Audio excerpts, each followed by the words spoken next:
So let's go. LHF and game number 2 of the first match of the Frozen Times tournament hosted by SonsOfDurin and RTS-Sanctuary for 600 euros is starting. It's going to be Tundra as the home map of SonsOfDurin. Legend Jarl is going to be Thor, Bestulfsark Thor, and Mikkehi Oranos. So that's a bit of a switch from Odin into Thor. As snow is starting to fall on this map, and for the opponents, Brenos Oranos, Blaze, aka Flame Loki, Brenos of course as Storgale, and Adafan Zeus, so basically the same civilizations, just a bit of switch from the Odin into Thor on the other side. Well then, looking at Bestulfsark UV, we have seen a lot of goals of course, as he's casting on the starting gold mine for a bit of a help in the early build, but otherwise having the hunt at the back of course, and he's going to be on the flank against Storgale, who is right now not in the pocket, but going to be on the right. The pocket for SonsOfDurin is going to be Mikkehi. So far not really even using the goats for a bit of extra scouting, as he's quite content with when oracles do that for him, and finding the TC at the back of course, but since he's Oranos, his opponents are as well, they know exactly where the extra TCs are. So far discovering quite nice gold behind his base and between him and basically also his teammate Legend Jarl. Some extra berries in here as well. So not bad at all. A hunt in the green base of course, not anything that you wouldn't be expecting. And in the front a lot of it, we can see Aurochs together with the elks, so that's probably going to be somewhere he will want to go quite soon. And then potentially fall back to the berries if he is running out of it sometime soon. But I would be thinking that maybe his opponents are going to be slightly more aggressive this time around. But looking how Adafang is on the left, I'm thinking he's going to be playing the same as he played last game, especially since we see the hunt and the gold behind his base.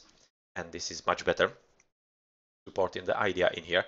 Going to be very easy for him to wall about here, short wall, and he's going to be easily protecting the TC at the back, and together with a bit of help from Flame potentially, he shouldn't be having all that many problems with defending, and his economy should be quite nice, especially with the extra hunt being right on the doorstep of his home base and right in the vicinity of his tower. So definitely pretty nice placement for some kind of boomy play. Flame's base, well, already having the goats quite nicely positioned so that the villagers do not actually bump into each other, being ineffective and such. We are seeing extra hunt behind the TC of Torgale at the back. Win one of the herds in the front as well. Right now killing it, unfortunately, by the TC, but that's because he was having gathering point from it right on top of it. Right on top of it, sorry. And that makes for a very good start for him.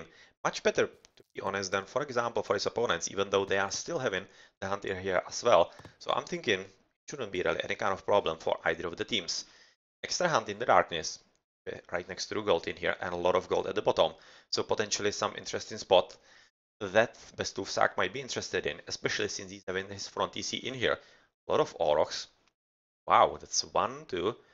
That's actually 3 herds of Aurochs, or herds, doubles, pairs of Aurochs in here, whereas the front TCs of his opponents are this one, nicely scouted by Mikkehi. And otherwise, I don't really see any kind of problem with the town centers. Quite nicely positioned. Potentially this one could be problematic for Arafa, yet again, because it's quite in the forefront, and he might really be forced into basically the same gameplay as he was in the first game. So let's see if he's executing the same, or if maybe the opponents are going to be playing a bit differently and better this time around. Favorite yet again as a relic. Second relic is going to be better, better tower ranged and melee attack. So this is basically absolutely brutal for Arafa, going to be helping him in his defense as he's going for temple yet again. And looking at the two villages, probably going to be leaving one for praying for the favor, and really exactly the same gameplay as we have seen in the first game. Temple being finished right now by Flame. Going to be advancing also sometime soon, but still not really all that fast advance. We are already at 4 minutes, so that's going to be for City at almost 5 minutes. Kinda late advance. C430 pretty much standard in here. As Arafan is going to be even later than that, so he's going for basically the standard build order, like 5:15 advance. Right now clicking off the villager, rather clicking off as he is right now being finished, and it's going to be Athena. Oh my, it's going to be Athena rush. because he's getting in favor for the Minotaurs, and oh well, you are not going to be Centaurs, going to be seeing Centaurs this time around, and that's going to be very interesting to see, and I'm quite interested in that, and I'm fairly certain it's a response to those two Thors, as Thors are definitely quite vulnerable to any kind of Athena rushing. Advancing to the next age for Legend Jarl, Besuvsak as well, Mikehei also. So all of them having pretty nice advances as they are going for a bit of walling, and this elk is going to be on the right side of the wall for Best Ulfsark. So far really taking things carefully, so they are expecting a bit more aggression from their opponents this time around. Basically thinking that they are going to be learning the lesson. And the Valkyrie, did she notice it? Probably not. Oh, maybe he did. Yeah, he probably did. He's going to be protecting the hunters in there.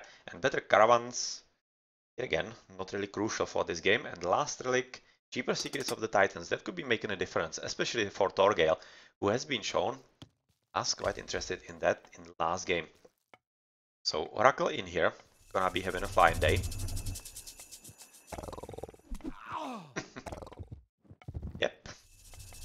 Bouncing like a ball in here. And that's going to be Military Academy ×2, and it's looking almost like a basically full-on Hoplite Athena Rush, so that's one of the options in here. Second option is of course with archery ranges, and well, he's going for them a bit later. Usually you go for one Military Academy, one archery range, and then the second Military Academy, so that you are able to actually build some extra archers first and foremost. They're helping a lot, and all the time you can see that Sons of Durin are really thinking about their bases and defending as much as they can. Not really even going for all that much of a raiding, just with the Valkyries, but they are still quite lucky in that. So his Legend Jarl actually nicely used bolt. I was just thinking that he might be actually wanting to play some kind of a good forest fire potentially in here, as even though it wouldn't be killing any villagers, it would still basically make it very difficult for Arafang to somehow reasonably prepare for his defense, and well, it'll be much better for him. But right now, the better ranged melee attack for the towers is going to help him if he's under some heavy attack.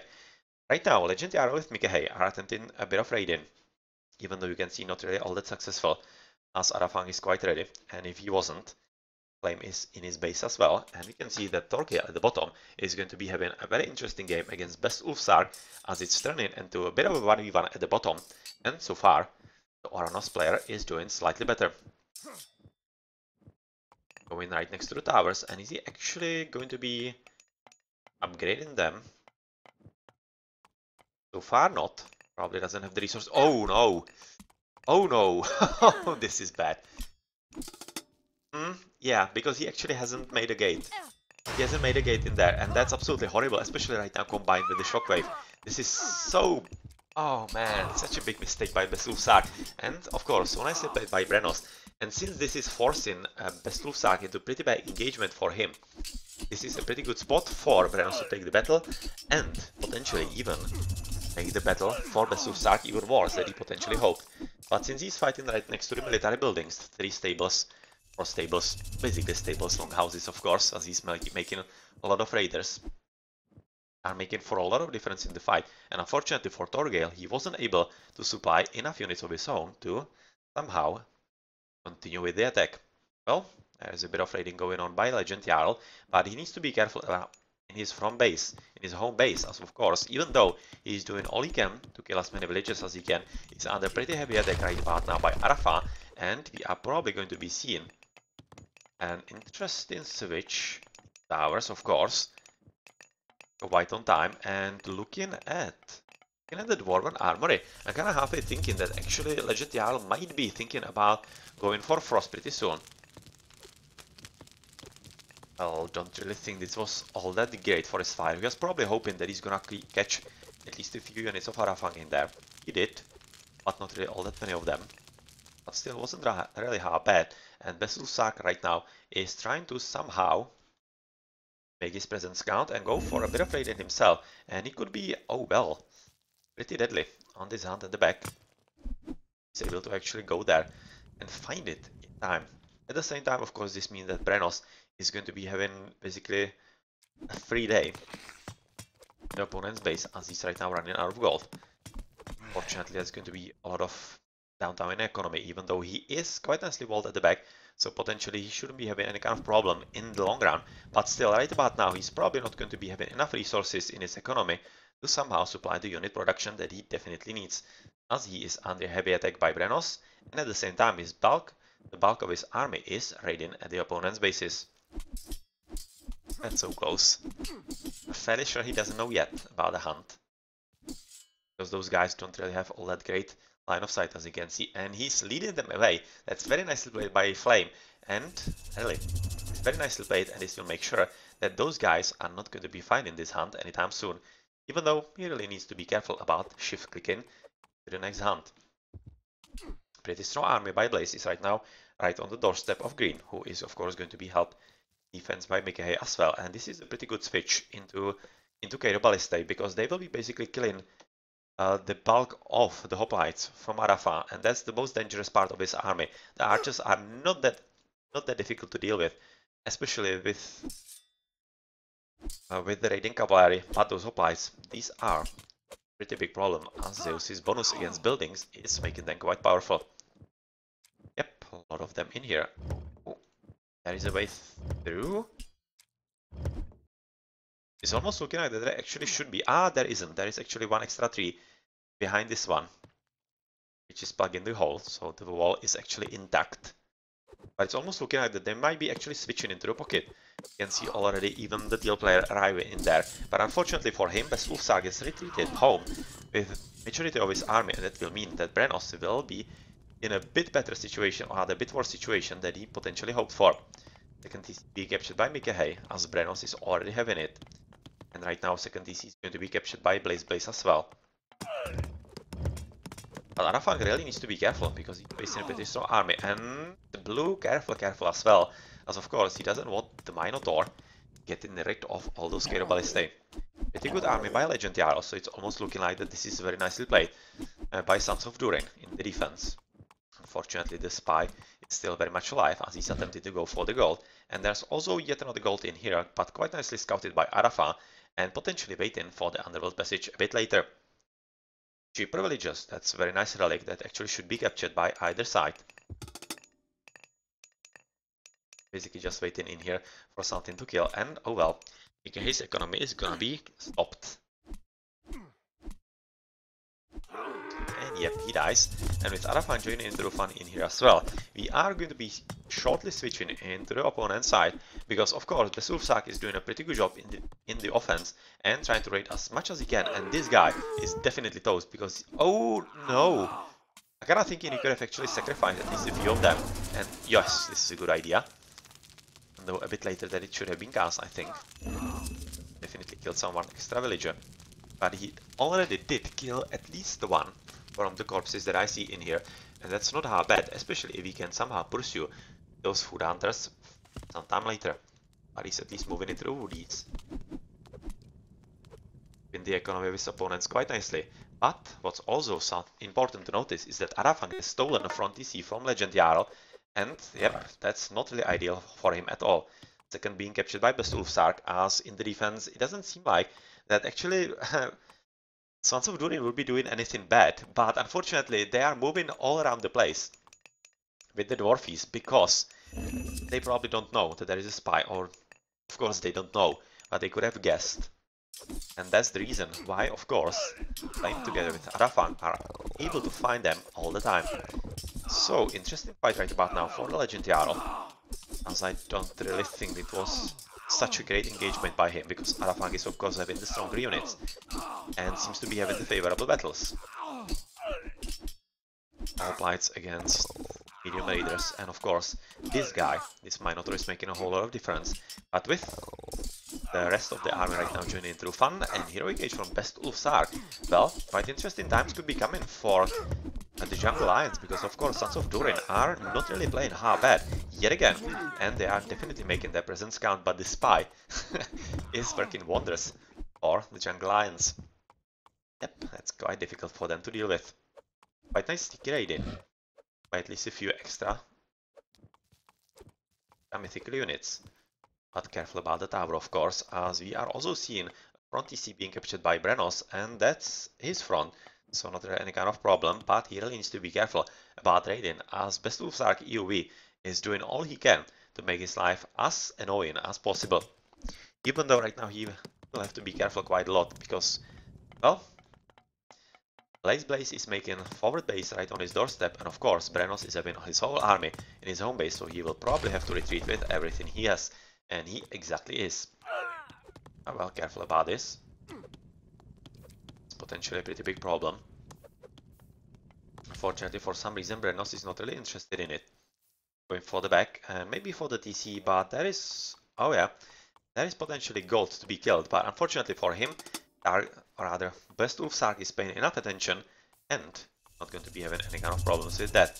So Nidhogg, of course, as expected, going to be getting rid of absolutely everything in here, and especially combined with the flaming weapons for him.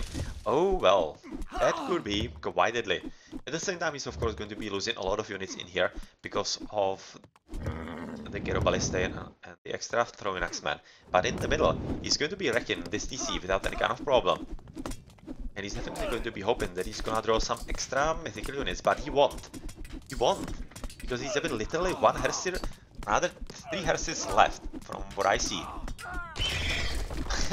And you won't really get all that many extra favor from that into spawning mythical units, so you should be careful and spam a bit more Hersirs so that you get all the sweet fire giants and potentially even the boars.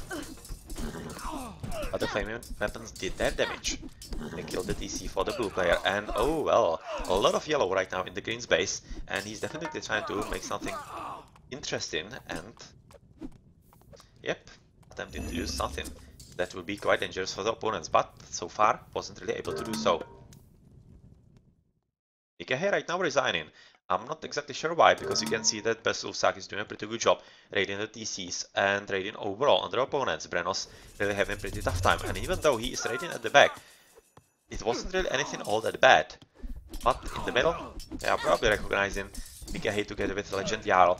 That, especially Flame, is playing quite nicely. I mean, the flaming weapons killing the front DC and right now stealing it, they don't really have the upgrades and such and the ages that will be able to basically stop their opponents, and with the army trickling in from Arafang, still in the classical age. And since Legend Jarl and Mikahe are also still in the classical age, they probably weren't going anywhere nearby, and that means that they are resigning, and, well, the Jungle Lions are advancing into the quarterfinals, into the second round of the Frozen Times, but the path of SonsOfDurin is not ending either, because they are going into the Bad Luck bracket and going to be fighting for another prize in the tournament. So they are definitely not out, and we are going to be seeing them in the tournament still. So GG's, and very, very good games we have seen in the first match. Maybe a bit unexpected so, but definitely proven. SonsOfDurin has definitely proven that they do know how to play this game, and they made their life for Jungle Lions quite difficult. So let's have a look at the post game with Blaze. Right about now he was really playing quite well this game, so yep, I would be agreeing with it, but I also liked Best Ulfsark how he played. So those two were probably the best players of the game.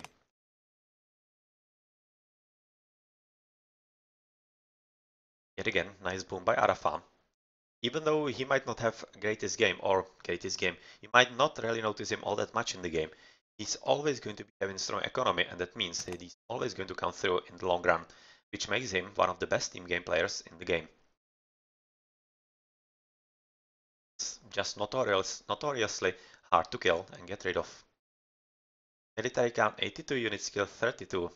Yeah, that's not good. Blaze, 54 killed, or other military count, and 85 killed.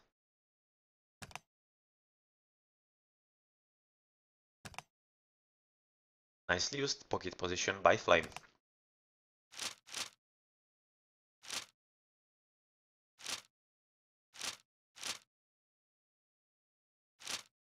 Well then, GG.